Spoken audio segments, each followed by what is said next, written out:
Border guard Bangladesh বিজিবির Nildumur battalion ১৭ বিজিবির দায়িত্বপূর্ণ সীমান্তে বিজিবির অপারেশনাল সক্ষমতা বৃদ্ধি, সীমান্তের নিশ্চিত নিরাপত্তা বিধান ও চোরাচালান দমন সহ অন্যান্য আন্তঃসীমান্ত অপরাধ দমনে সাতক্ষীরার শ্যামনগর উপজেলার সীমান্তবর্তী ছুটিপুর এলাকায় বিজিবির একটি বিওপি উদ্বোধন করা হয়েছে।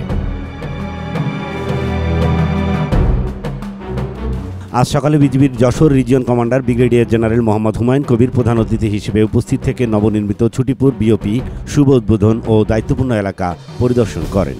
এ সময় বিজিবির খুলনা সেক্টরের ভারপ্রাপ্ত সেক্টর কমান্ডার ও যশোর রিজিয়নের পরিচালক operation lieutenant colonel Mohammad Bijanur Rahman Sikder, Satkhira battalion ৩৩ বিজিবির অধিনায়ক lieutenant colonel Mohammad Ashraful Haque, Nildumur battalion ১৭ বিজিবির অধিনায়ক লেফটেন্যান্ট কর্নেল মোহাম্মদ শাহরিয়ার রাজীব সহ বিজিবির অন্যান্য কর্মকর্তাবৃন্দ উপস্থিত ছিলেন। বিওপির উদ্বোধন শেষে প্রধান অতিথি ছুটিপুর বিওপিতে স্থানীয় অসচ্ছল রোগীদের জন্য বিজিবি কর্তৃক পরিচালিত ফ্রি মেডিকেল ক্যাম্পেইন এবং দুস্থ ও অসহায় জনসাধারণের মাঝে খাদ্য সহায়তা কর্মসূচি পরিদর্শন করেন এবং উপস্থিত সাংবাদিকদের সাথে মতবিনিময় করেন।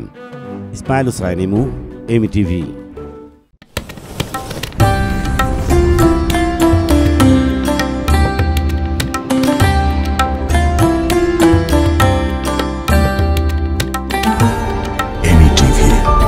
স্বাধীন বাংলার স্বাধীন কণ্ঠ।